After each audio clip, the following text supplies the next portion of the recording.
Hello students, आप सभी का स्वागत है आपके अपने यूट्यूब चैनल धरनी एजुकेशन में। दोस्तों, कैसे हो आप सभी।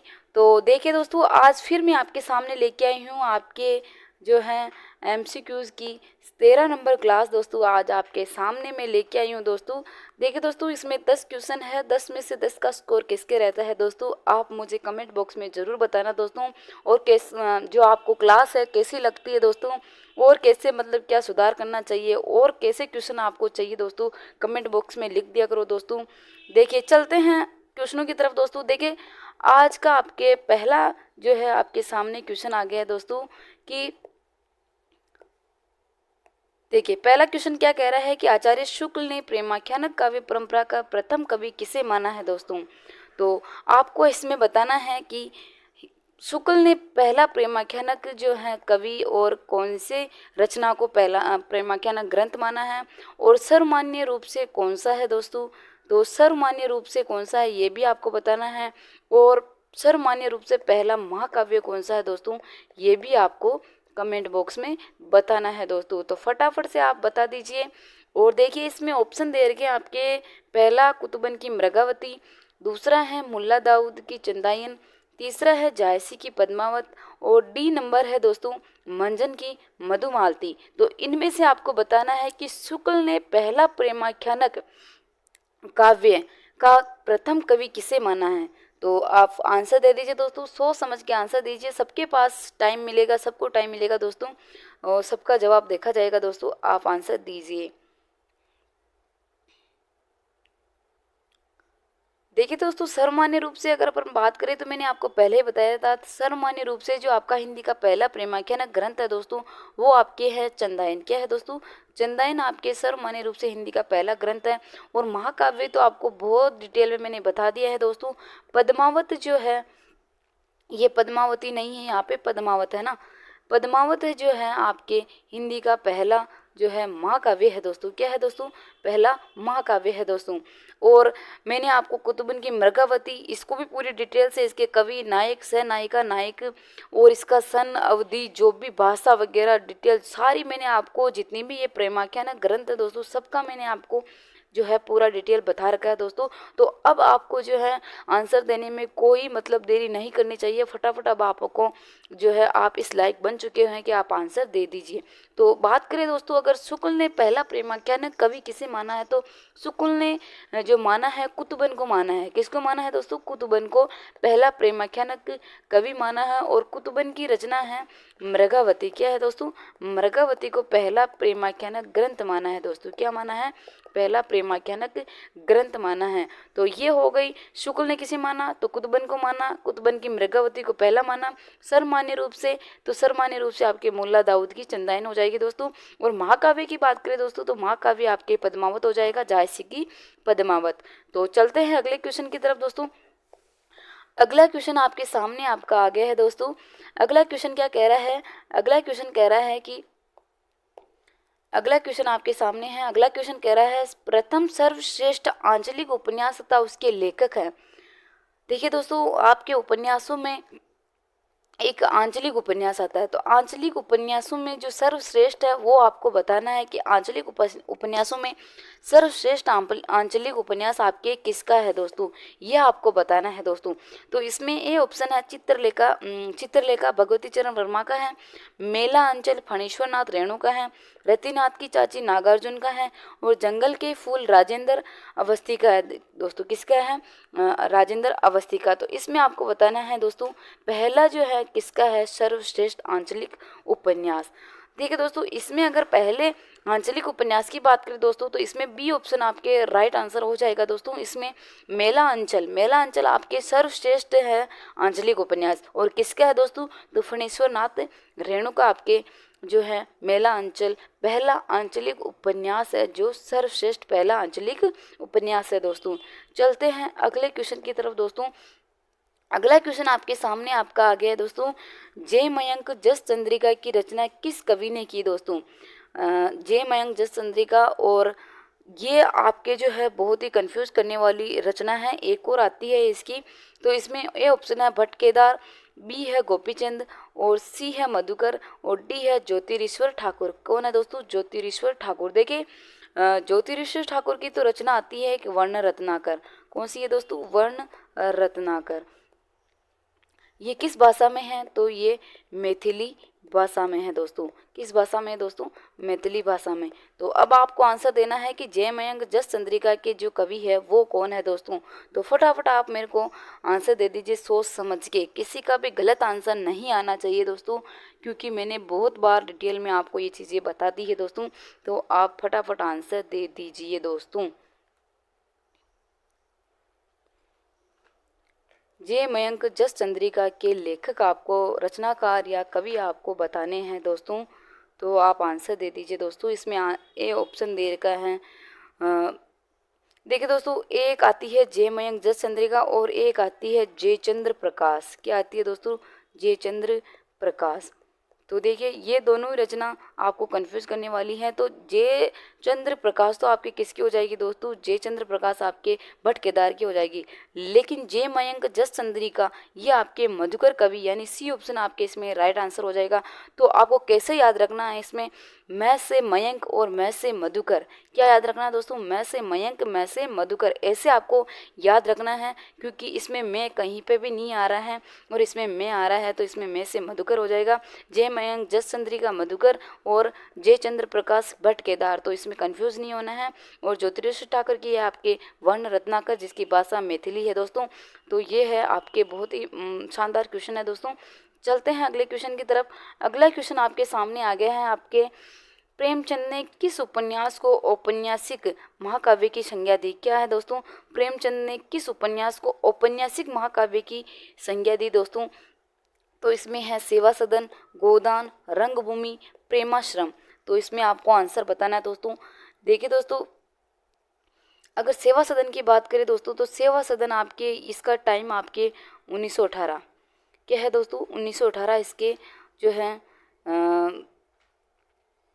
टाइम मिल जाएगा आपको। ये हिंदी का पहला अनुदित नाटक है। क्या है दोस्तों? हिंदी का पहला अनुदित नाटक है।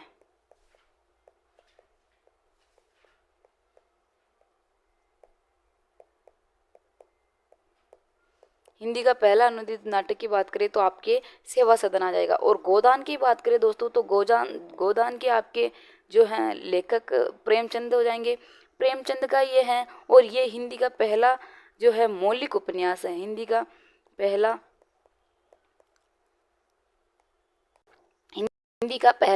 क्या है दोस्तों? मौलिक उपन्यास।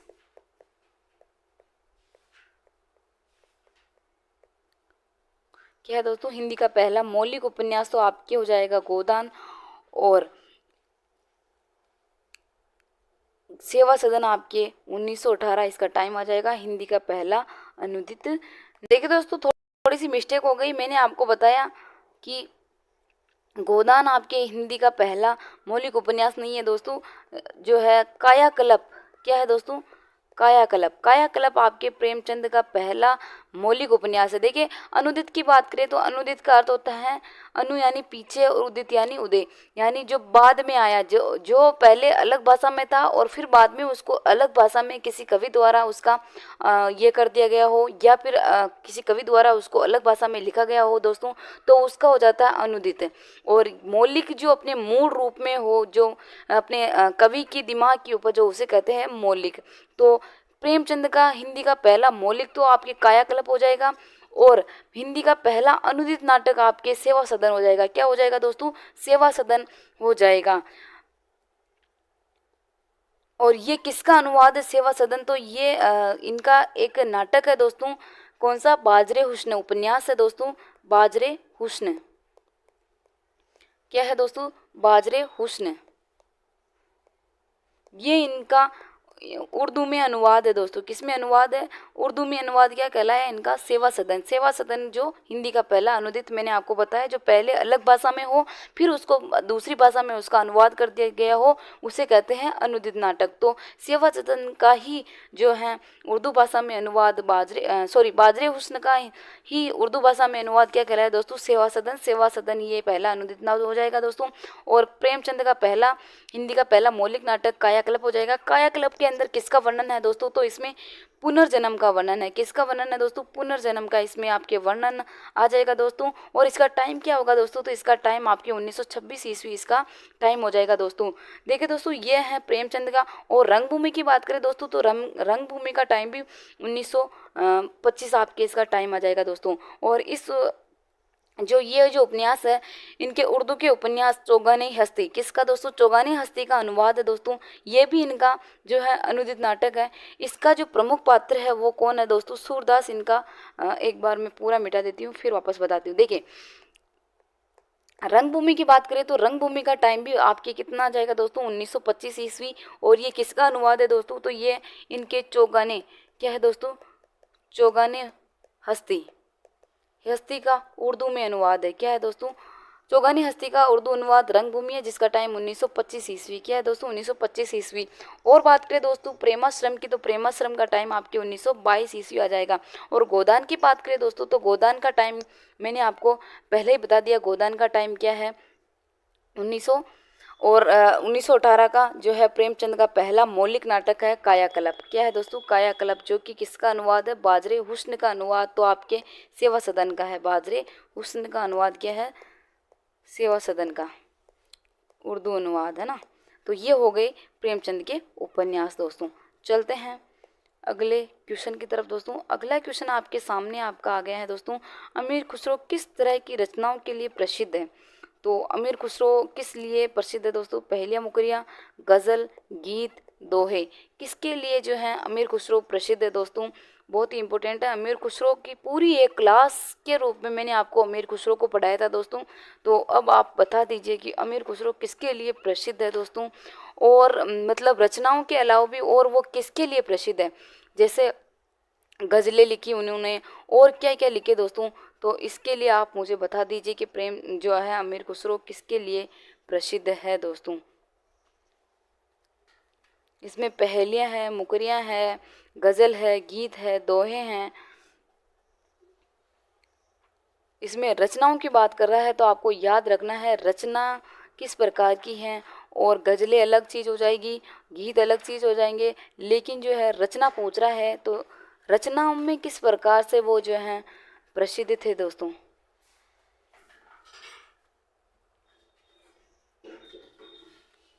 देखिए दोस्तों, बात करें अगर अमीर खुसरो की, तो अमीर खुसरो का जन्म कहाँ हुआ दोस्तों। अमीर खुसरो के ऊपर थोड़ी सी मैं आपको चर्चा कर लेती हूँ। तो अमीर खुसरो का जन्म 1923 ईस्वी में, 1223 ईस्वी में आपके कहाँ हुआ दोस्तों, 1223 ईस्वी में पटियाली ग्राम में हुआ था। एटा जिले के पटियाली ग्राम में इनका जन्म हुआ था। एटा जिले के पटियाली ग्राम में कहाँ हुआ था दोस्तों, एटा जिले के पटियाली ग्राम में आपके अमीर खुसरो का जन्म हुआ था।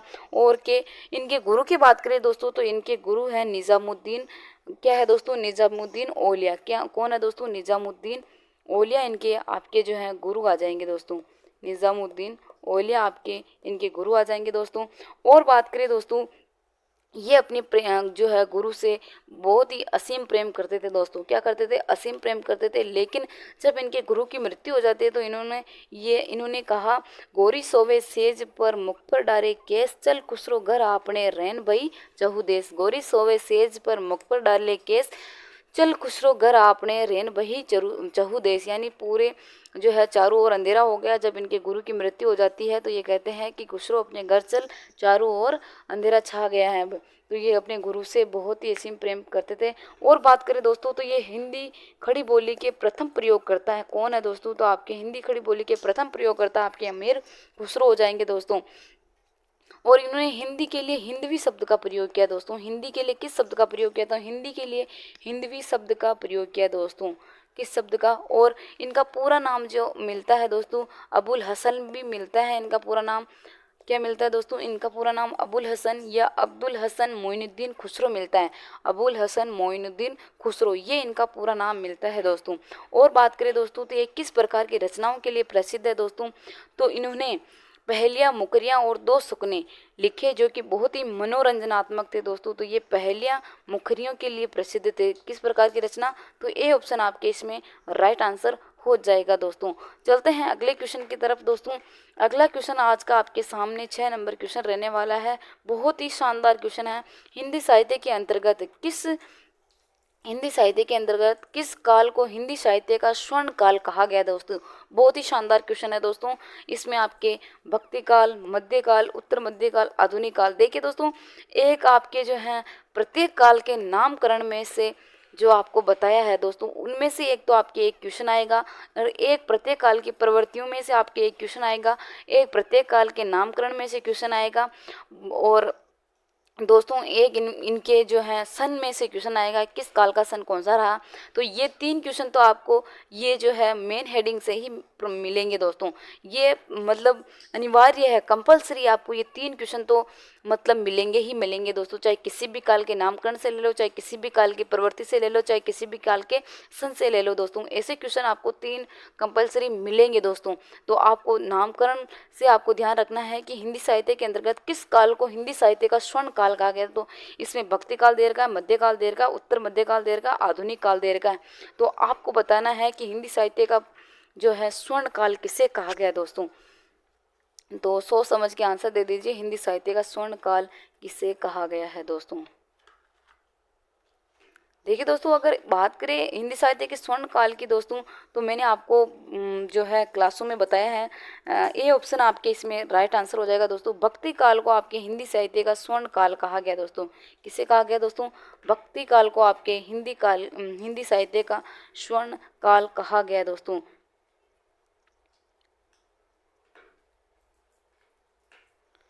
देखिए दोस्तों, भक्ति काल के समय की बात करें तो भक्ति काल का समय आपके आ जाएगा 1375 ईस्वी से 1700 ईस्वी आपके हैं जो हैं भक्ति काल का समय आ जाएगा दोस्तों।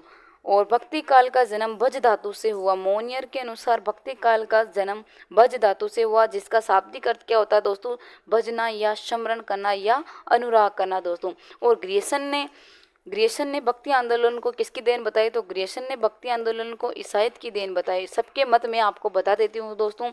और आचार्य शुक्ल ने किसको बताया? तो आचार्य शुक्ल ने इस्लाम की देन बताई, या इस्लाम के आगमन से भक्ति आंदोलन का जन्म हुआ दोस्तों। और इसी चीज़ का जो है क्रॉस करते हुए हजारी प्रसाद द्विवेदी ने कहा कि यदि इस्लाम भारत में नहीं आया होता तो भी भारत का जो है स्वरूप 12 आना ऐसा ही रहता दोस्तों। तो ये है भक्ति काल की सामान्य जानकारी दोस्तों। देखिए, चलते हैं अगले क्वेश्चन की तरफ दोस्तों। तो भक्ति काल को आपको हिंदी साहित्य का स्वर्ण काल कहा गया है दोस्तों। देखिए दोस्तों, बात करें 7 नंबर क्वेश्चन की, तो ग्रियर्सन के साहित्य इतिहास का हिंदी अनुवाद साहित्य का इतिहास शीर्षक से किसने किया दोस्तों? बहुत ही अच्छा क्वेश्चन है। ग्रियर्सन के साहित्य का इतिहास हिंदी अनुवाद, ग्रियर्सन के साहित्य इतिहास का हिंदी अनुवाद साहित्य का इतिहास शीर्षक से किसने किया दोस्तों? बहुत ही अच्छा क्वेश्चन है दोस्तों। आप फटाफट से मेरे को आंसर दे दीजिए दोस्तों कि जो है ग्रियर्सन के हिंदी साहित्य का इतिहास किसने किया दोस्तों। देखिए दोस्तों, ग्रियर्सन की बात करें दोस्तों तो इन्होंने भारतीय भाषाओं का सर्वेक्षण किया। क्या दोस्तों? भारतीय भाषाओं का सर्वेक्षण किया। कब से कब तक दोस्तों? 1902 से 1909 तक इन्होंने भाषाओं का सर्वेक्षण किया। क्या दोस्तों? 1902 से 1909 तक इन्होंने भारतीय भाषाओं का सर्वेक्षण किया दोस्तों। इनका कौन सा है ग्रियर्सन का साहित्य इतिहास का हिंदी अनुवाद? देखिए, ग्रियर्सन का साहित्य जो है कौन सा है दोस्तों? The modern vernacular literature of Hindustan. क्या है दोस्तों? The modern vernacular literature of Hindustan. ये अंग्रेजी में था, जिसका टाइम क्या है दोस्तों? द मॉडर्न वर्नाकुलर, क्या है दोस्तों? The modern vernacular literature of Hindustan. ये इनका साहित्य इतिहास है, जो किस भाषा में था दोस्तों? ये अंग्रेजी भाषा में था। इसका टाइम क्या है दोस्तों? 1988 इसका टाइम है। क्या है दोस्तों? इसका टाइम है दोस्तों।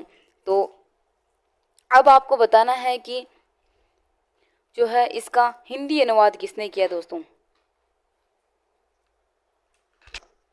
तो आप मुझे बता दीजिए। इसमें ए ऑप्शन आपके लक्ष्मी नारायण, बी है नगेंद्र, और सी है हजारी प्रसाद द्विवेदी, और डी है किशोरी लाल गुप्त। तो आप मुझे बता दीजिए कि इसका जो है हिंदी अनुवाद किसने किया दोस्तों।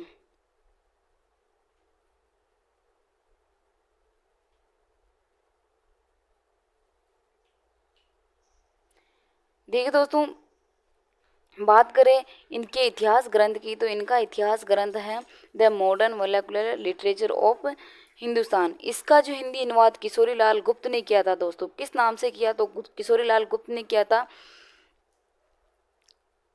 हिंदी साहित्य का प्रथम इतिहास। किस नाम से किया दोस्तों? हिंदी साहित्य का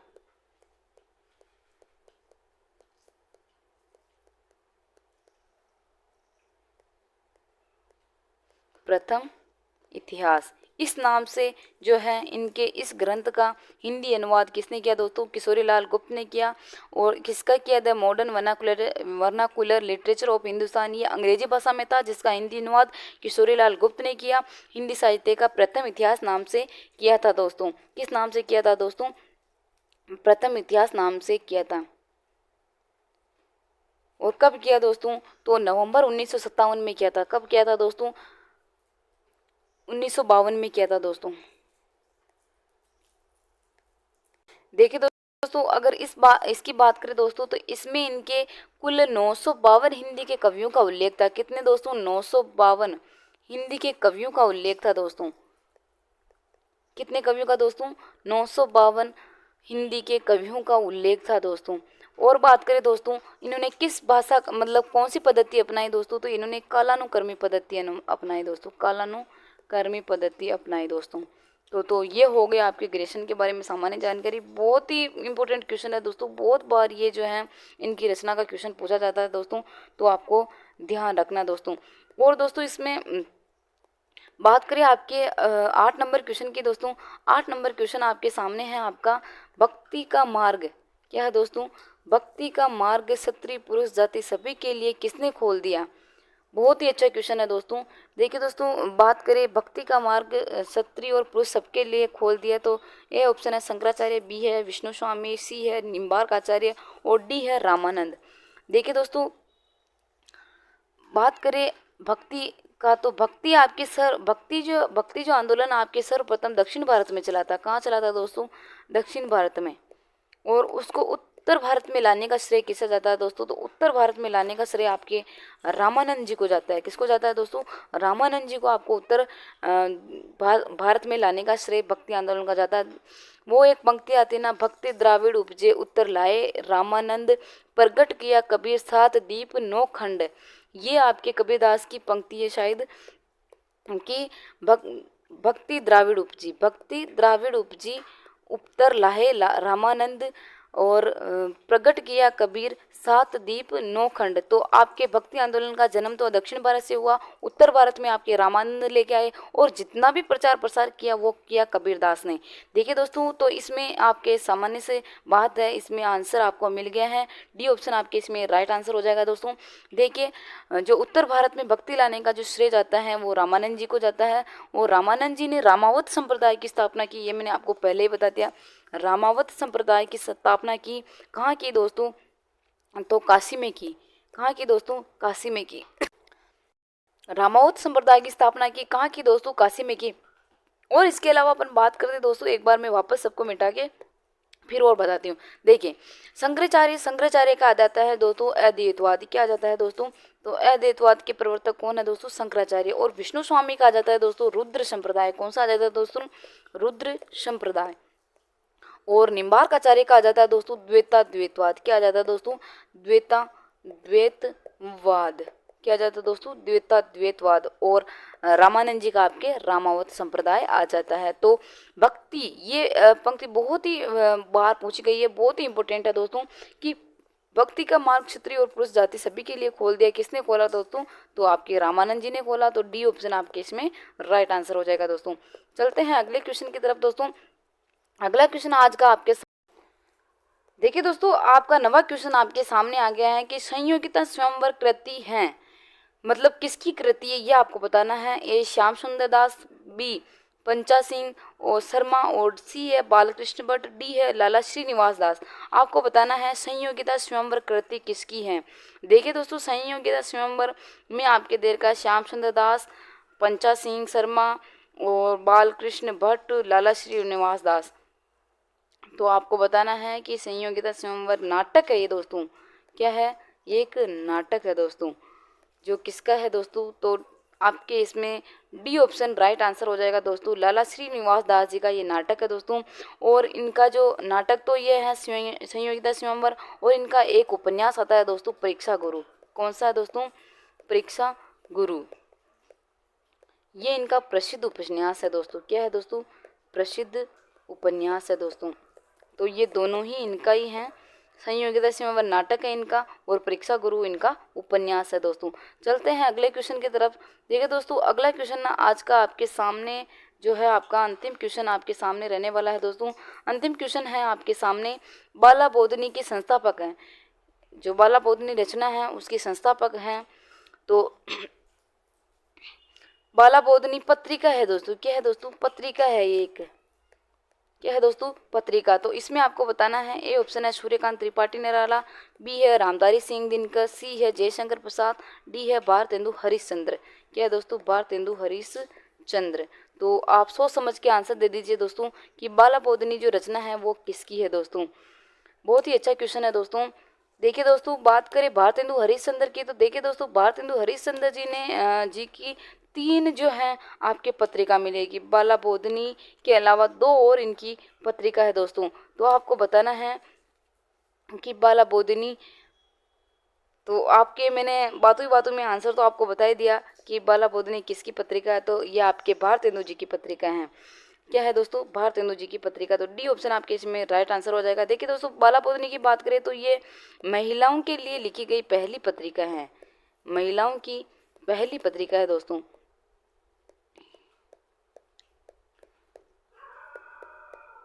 महिलाओं की पहली पत्रिका है। काशी से ये प्रकाशित हुई थी दोस्तों। कहाँ से? काशी से।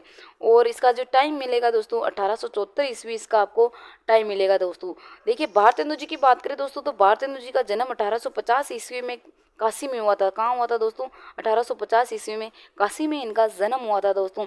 और इनकी 3 और इनकी जो है पंक्तियाँ आती है दोस्तों। एक तो है कवि वचन सुधा, क्या सॉरी कवि वचन, एक तो आती है कवि वचन, और एक आती है हरिश्चंद्र मैगजीन। कौन सी है दोस्तों?